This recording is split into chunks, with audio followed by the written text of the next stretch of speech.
So I'm Aaron Lasseigne. I have a hard to pronounce last name. It's really not so much hard to pronounce, it's hard to read. And I'm going to do a talk on Ruby and Unicode and what could go wrong. So November 3rd, 2017, which is conveniently 7 months ago to the day, there was a post in the r/Android subreddit. A user had noticed something odd in the Google Play Store. There were two copies of WhatsApp floating around. And so the one on the left, they're downloading it. You can't see it. It's got like 1 billion downloads, right? It's WhatsApp. The one on the right has 1 million, though. It's called Update WhatsApp Messenger. And if we look at a little closer, you can see that they're both from WhatsApp Incorporated. So had WhatsApp released some new thing and not talked about it? What happened here? Well, they opened up the app and it looked like this. This is clearly not their new strategy. Right? Someone had hacked into the system and put up ads, and it's reasonably harmless. But you could imagine if this were, let's say, Chase Bank, and they did an invalid credential log, like they stole your credentials and said, "Oh, sorry, the service is down for the moment. Come back later," and then, later you find out you're losing a bunch of money. So how did this hacker manage to foil Google? Right? This is a company it's an industry giant. They have money. They have talent. It was probably something really, really impressive. Like there was people typing, and I always love this. The two of them on the same keyboard. Like that's how it works. It's just fantastic. Good job, NCIS. So in reality, though, they were foiled by a non-breaking space.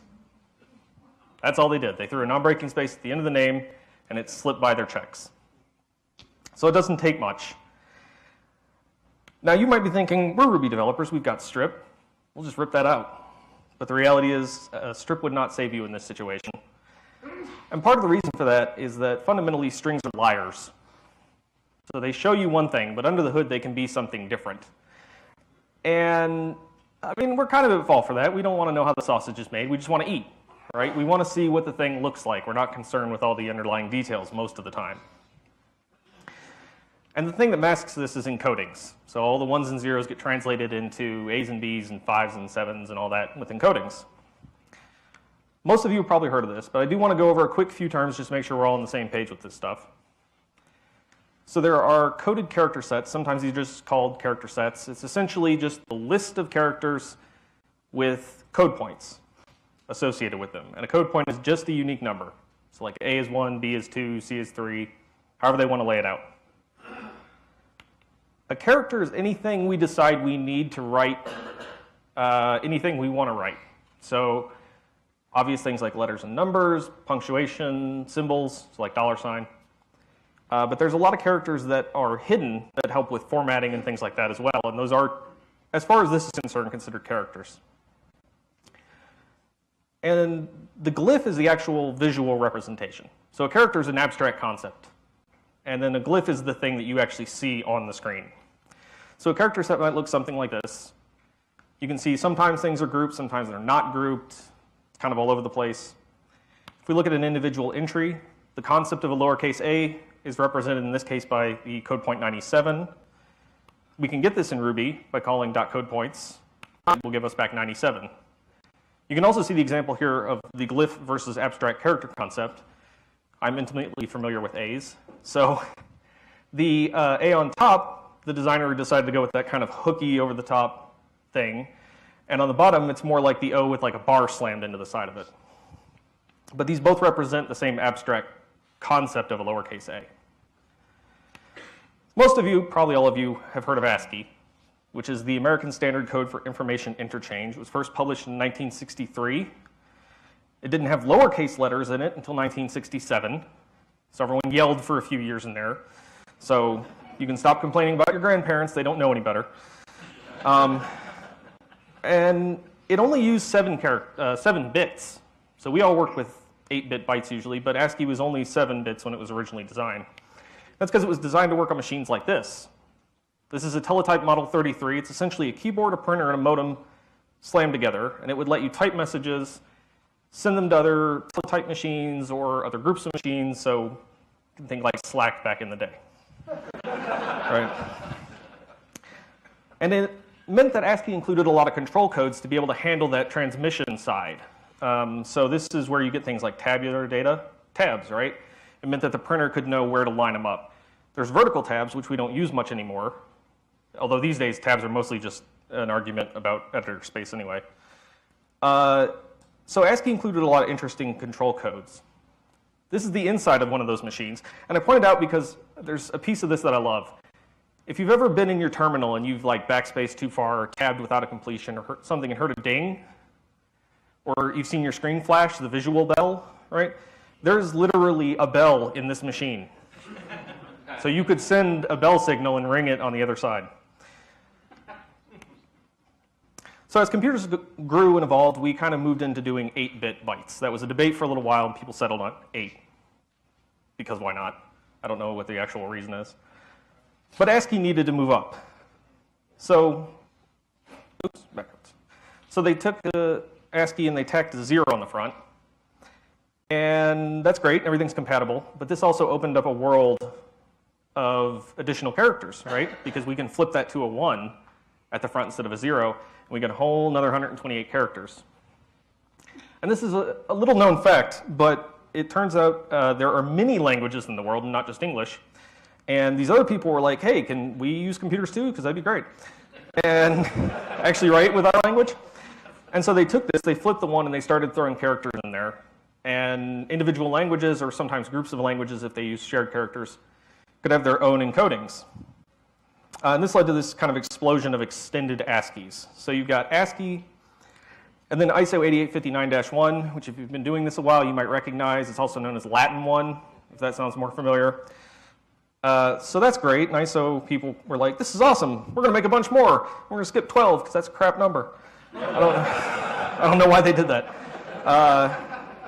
So then Windows came along, and Microsoft and their fantastic wisdom, they're like, we're going to make something that's super close, but we're going to add smart quotes and make it just different enough that it breaks across everything. And for a long time, software had to actually try to guess, because people would put the wrong encoding, and so they would try to fix it for you. And then they're like, let's do this a bunch of other times. TIS came out. This is the Thai industrial standard. So they're like, hey, we need this. We'll do it. ISO was like, no, we're going to steal it. So the ISO 8859-11 is an exact copy, but just to spice things up, they added one more character, which, by the way, was a non-breaking space. There's the KOI 8 series, which is like Russian type of languages, and this is the mid-'80s, and ISO's like, hey, this looks interesting. People are like, you're not going to mess with Russia in the mid-'80s, and they're like, hold my beer, because we're doing it. So they made ISO IR 111, which is an exact copy. So now we got that fun. And this is just a small snapshot. There's a lot more. Things went bad fast. So what you would end up with is you've got ISO 8859-1 smorgas. You send that to someone with a Mac. It attempts to use Mac OS Roman. All the ASCIIs line up because they're all supersets of ASCII. Those parts work. But the other characters are different. And you end up with this. This is called mojibaki. It's a Japanese word meaning character transformation or character changing. And it's when you have an encoding that goes awry. So mojibaki. It's not the same, by the way. If you see those little white boxes on the screen, that means there's no glyph to represent that character. That's usually called tofu. So don't mix them up. So the point is this sucked, right? We had tons of encodings. We had some that were competing for the same space. They weren't composable. So if you were wanting to write a paper in French on the Russian language, good luck. Wasn't going to happen. So along comes Unicode, which is the universal coded character set, right? Their design was basically a superset of the ISO 8859-1 because that was super popular, which also makes it, by extension, a superset of ASCII. So it was really backwards compatible, and their design was to handle anything we could need written.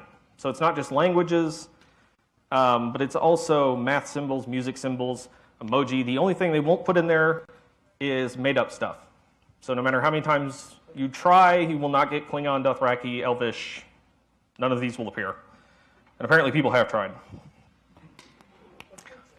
So it's run by the Unicode Consortium. They're the group that keeps all this stuff going. They've got a group of members. It's a pay-to-play system. So you pay to be on the board. You'll recognize a lot of the companies up here, I suspect, including Google. So they're intimately familiar with this, which just shows this happens to the best of us, I guess. The current Unicode version is 10. The first was released in 1999. They iterate about yearly at this point. And the encoding, the Unicode character set is different from the actual encodings that you've probably heard of. The encodings are an implementation of that character set. Three of the most common are UTF-8, 16, and 32. The UTF stands for Unicode Transition Format. The number behind it is the code unit size. So it's the number of bits needed to represent one character, the minimum number of bits needed to represent one character. It's also the minimum step size. So if you need more bits, you have to increment by at least that much. So minimum size on UTF-8 is 8 bits. This makes it ASCII compatible. You can switch the encoding, change nothing with the bytes. Keep them all the same, and it'll read just fine. But you can also go up to 4 bits, or 4 code units, to represent the whole of the whole of Unicode. UTF-16 uses 16-bit steps, so the first one's going to be 16. If you need more, you have to add another 16. And 32 is a fixed size encoding. And they did this so that you could have a variety of options available to you. UTF-8 is almost always the most space-saving of the group. There are a few times where UTF-16 is actually slightly smaller. Generally, UTF-8 will save more space on disk transmission. It's backwards compatible. But if you need to index into some distant part of a string, you have to walk the string and check because all these characters are variable. UTF-32, you can do the math and then just jump right to where you need to be because they're all a fixed length. And then UTF-16 is just terrible. It's the worst of both. When you use UTF-16 or 32, you're using multiple bytes for that code unit. So you start running into problems with the byte ordering. So in some systems, they order most significant byte to least significant byte, which is kind of what you're probably used to seeing, and that's big Indian encoding. And then flipping that, you get little Indian encoding, which is the least significant byte, to the most significant byte. So for systems to be able to be compatible, they have a BOM, which is a byte order mark, and it basically says what order those are in, so that a system can look at it and say, okay, you send it to me in big Indian, I read things little Indian, I go ahead and flip everything so I know that I'm doing this correctly. We can see this because if we do A encode UTF-16 encoding, it tells us it's a dummy encoding. So basically, it's saying, I'm doing this, but under the hood, it's really one of the other two. I thought dummy was not very Minneswan, though, like fake encoding, or I don't know. So there are also UTF-16 BE and LE for big Indian and little Indian. So the byte layout for big Indian is, remember earlier the A was a 97, so they just slapped a 0 opening byte, done. The other direction flips the 2. So what happens if we just say UTF-16? We actually get 4. And it's because we get that BOM attached to the front, that byte order mark that tells it which way to go. This also applies to UTF-32. Now, most of you will work in UTF-8. It's the most popular, space-saving, backwards compatible, all those good things. It was originally presented in '93 by Ken Thompson and Rob Pike. These names might sound familiar. Most recently, the two of them, along with another gentleman, did the Go programming language. So that might be where you've heard of them from. They've done a lot of good stuff.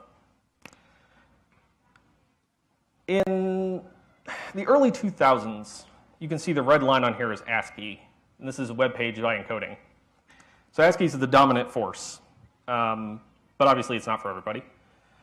UTF-8 is the blue line skyrocketing up past it, and this ends in 2012. I don't know what today's numbers are. I'm guessing it's probably even higher than this at this point. But they crossed paths in 2008. That was when UTF took over as the major encoding on the web. It's also about the time Ruby introduced it as the default encoding. This was the 1.8 to 1.9 switch. We went from ASCII to UTF-8 as the default encoding. So that means Ruby has Unicode support, right? Maybe? So let's take my name, and I'm going to put I'm going to put a little umlaut at the front. And if we capitalize this in 1.9, even though UTF-8 is the default, nothing happens.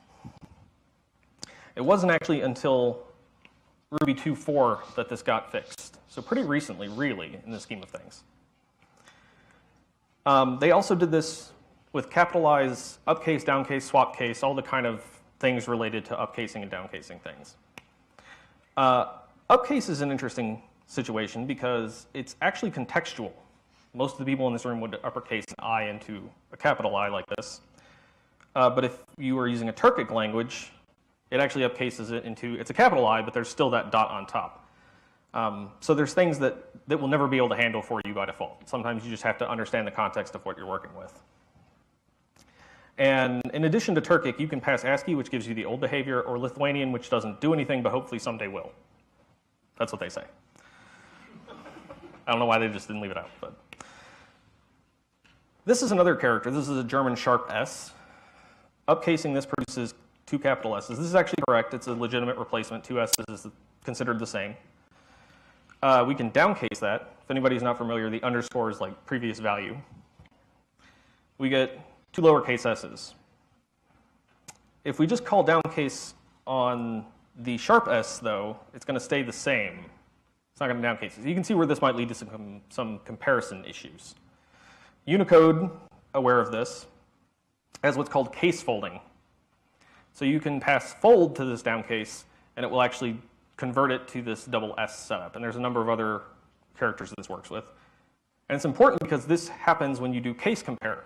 So these will case compare to true, even though they are different, because it uses that case folding. However, the non-predicate version, note the lack of the question mark, is ASCII only. This would be a 0 if they were equal. So this is a fun little watch out.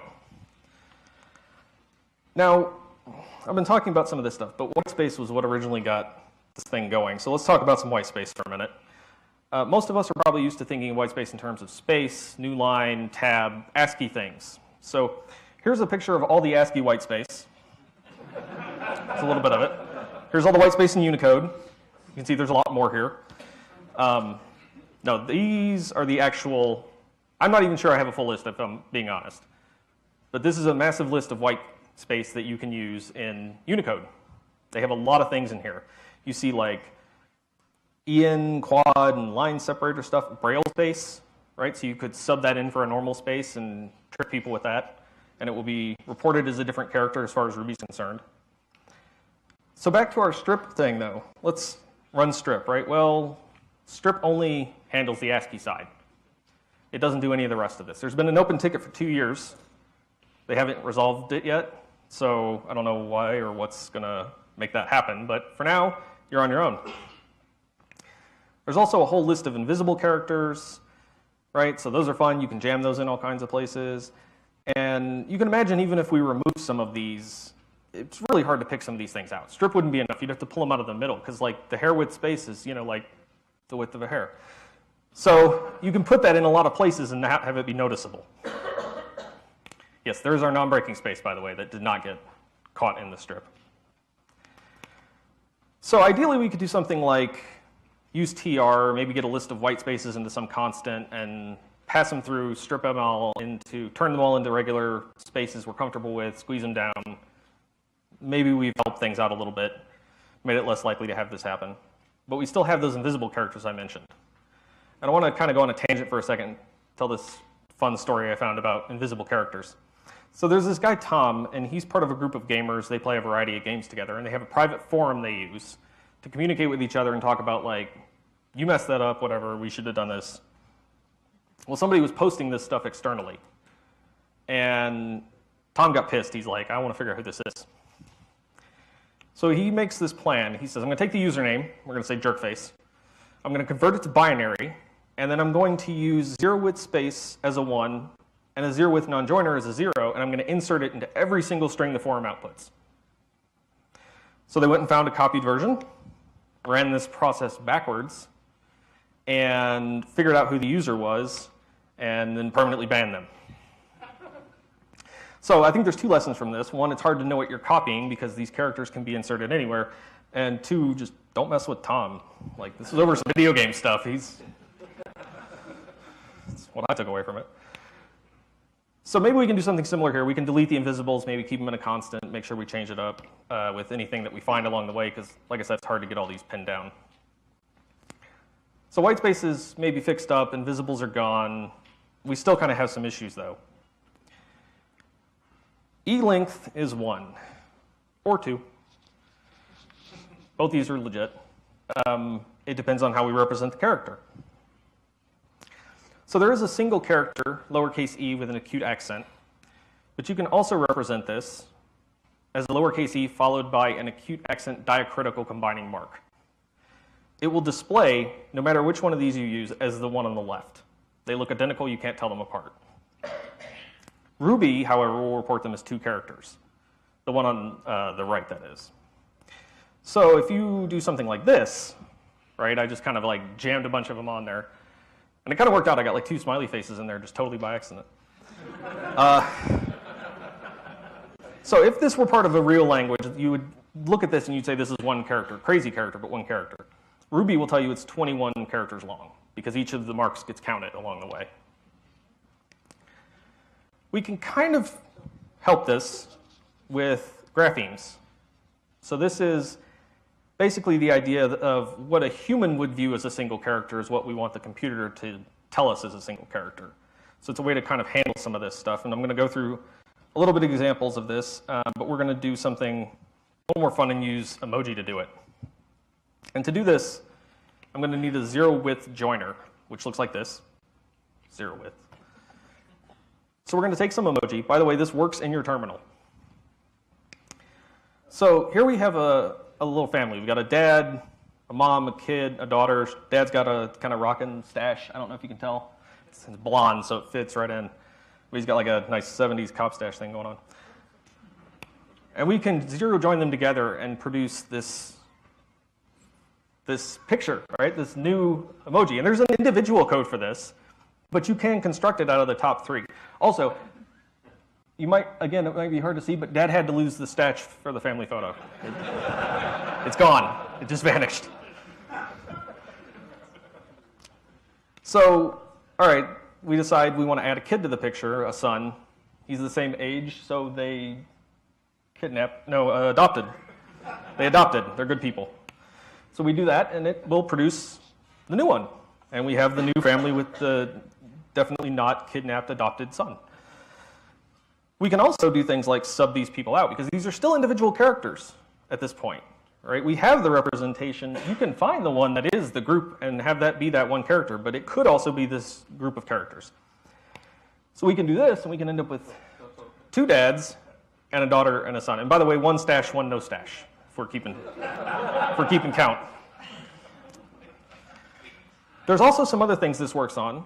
So when they first did all these human action things, it must have only been men because they forgot half the population was women, and they made them all men. So you can use a female sign and get a female runner. We now have these actually in there, but this is a step to get to that. There are also regional indicators. So you can use a U and an S and get the American flag. And then you can also do things like join, the thumbs up and all this kind of stuff we love with skin tones, so that you can have a variety of skin tones. Now, on my computer, this actually did not work. So it's not quite up to date yet, apparently. It should look more like that.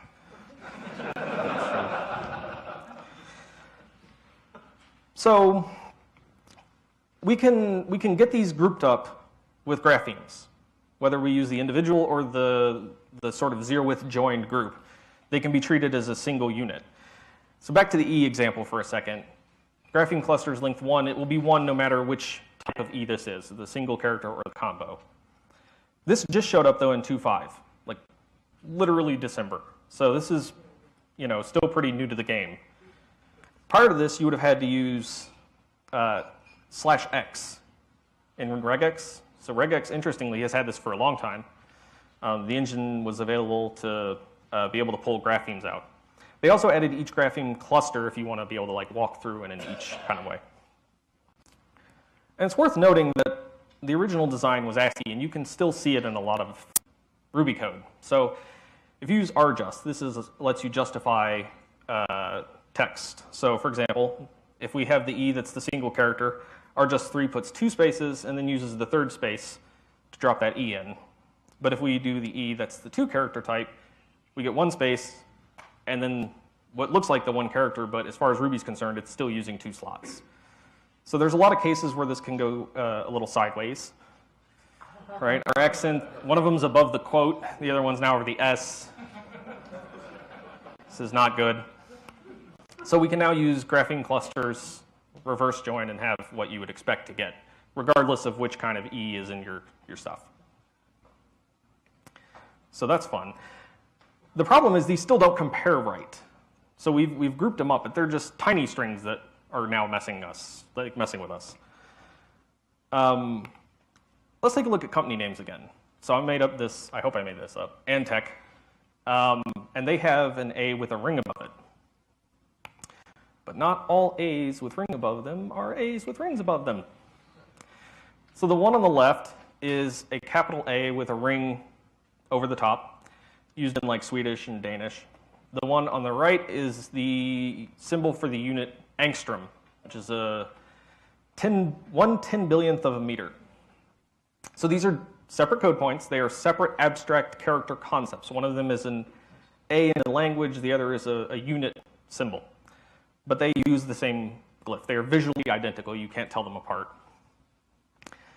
So if we're trying to fix this, and we're at a Google level and we have international people, this could be an issue. There's also ligatures. So these are typographical flourishes. So you can see the first one has none. The second one, the second F and the I have kind of combined. The F is like reaching over to dot the I. And then the third one, there's a line straight through the F's and into the I. And all three of these will report back as being different. So you can see again where we might get confusing things that people wouldn't notice potentially, right? They also report back because they are individual characters in Unicode. They're not combinations. They report back as individual characters. So O, FFI ligature, C, E. And they are not equivalent if you look at them in text. Not surprising at this point. So we're screwed. There's nothing you can do. Thank you for shouting. That's the end of my talk. No. Unicode understands that this happens, and they provide Unicode normalization.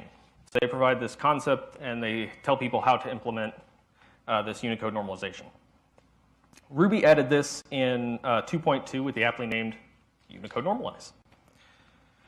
There are 4 types of transformations that come in this that allow you to normalize your text, and they're broken into sort of 2 major categories, canonical equivalence and compatibility equivalence. So canonical equivalence means that you have equivalence between characters or sequences of characters that are the same abstract character and have the same parents. So if we look back to the E we've been looking at, an E with an accent and an E with a combining accent would fall into canonically equivalent. They are conceptually the same character, and they are visually the same character. So we have the normalization form canonical decomposition. This is the process of taking a string and ripping them apart. So you see like the C that has the little tail, the sedalia, rip it into 2 pieces. It will also reorder marks, so for making comparisons more, allowing you to compare things. Obviously, if the dots were reversed, you get different strings, even though they should be the same thing. So it will mess with the order of the marks to put them in a prescribed order. Some Asian languages also have combining marks that will get split apart. And then there's also singleton equivalents. So singleton characters are characters like that A with the ring and angstrom we were looking at earlier, the characters that are identical. The example here is the Greek omega and ohm. So they will always be reduced to one of those characters. So it will always become the Greek omega. So if you've got physics stuff, you will lose the meaning of ohm as far as the character is concerned. Visually, it'll all look good, but it is not a perfect system in keeping meaning of what you're working with. So if we've got that C with the code points, we can call Unicode normalize NFD, which is the normal form decomposition we were just looking at. We can look at the code points, and it's now capital C, followed by that diacritic. This lets you do some fun things. The combining marks are in a range. So we can take words like resume and Englishize them by ripping out the combining marks. So more to the point really is if you're doing sorting or searching or things like that, ripping out these characters might make your search more accurate as long as you're doing it with the search content as well. And of course, for anything you're going to do, always keep a copy of the original, because it's easy to screw up and it's best to always have what you started with. Normal form canonical composition, it's the other way, kind of. So it actually rips everything apart first, no matter what it's looking at. It rips everything apart first, and then it slams everything back together. So you still get all that reordering. You still lose the meaning of things like ohm.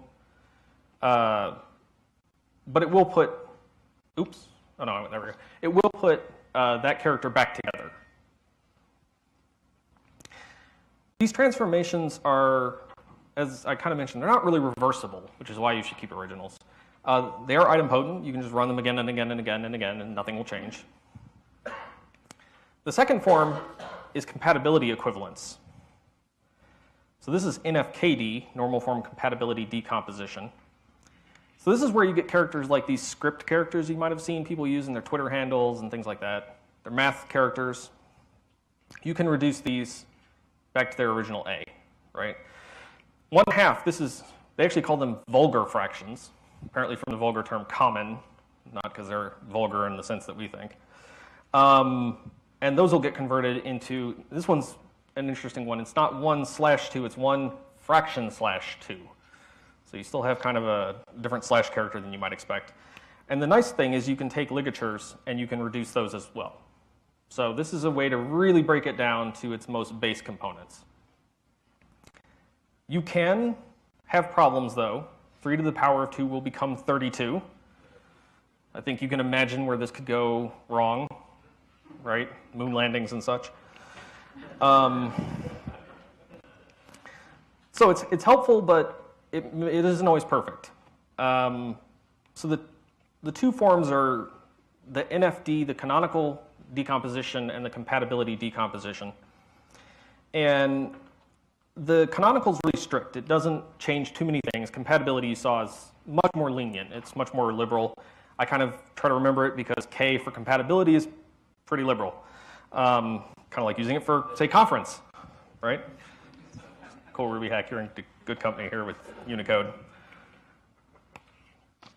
The NFKC uses that compatibility mode decomposition to break everything down, and then really is just the same like recombining that you got before. It's not going to put ligatures back together. It doesn't know that it was a ligature to begin with. You're not going to get any of that back. It's not going to go back to being a fancy A. It has no concept of this. It's just kind of gone to the wind. So we could normalize the string with NFKC. We could fix up the white space. We could clear out invisibles, and we're on, at the very least, a much better path. I don't want anyone going into their work and being like, if we do this, we're secure, and Aaron said so. That may not be the case. Talk to Jeremy about security, not me. But we're definitely better off than we were, and we're certainly not going to get tricked by a non-breaking space. So does Ruby have Unicode support? Kind of. I mean, they're still working on things. Like I said, the Lithuanian's not there yet. Strip doesn't remove all white space. You could say that that maybe is something that should happen before we say it's fully Unicode compliant. But things have gotten a lot better, especially over the recent years. There's been a lot of improvements. It seems like it's continuing to go that way. So I think it won't be too much longer before we can be pretty confident that it will handle most everything that Unicode prescribes and wants us to be able to handle. So once again, I'm Aaron Lasseigne. You can find me on pretty much all the places as Aaron Lasseigne, if you can spell my name. I have a book, Mastering Ruby Strings and Encodings. So if you thought this was interesting and you want to like nerd out on the more deep kind of pieces of this, you can go pick that up. I have 20% off if you use Ruby Hack. And you can find that and me at aaronlasseigne.com. And thank you.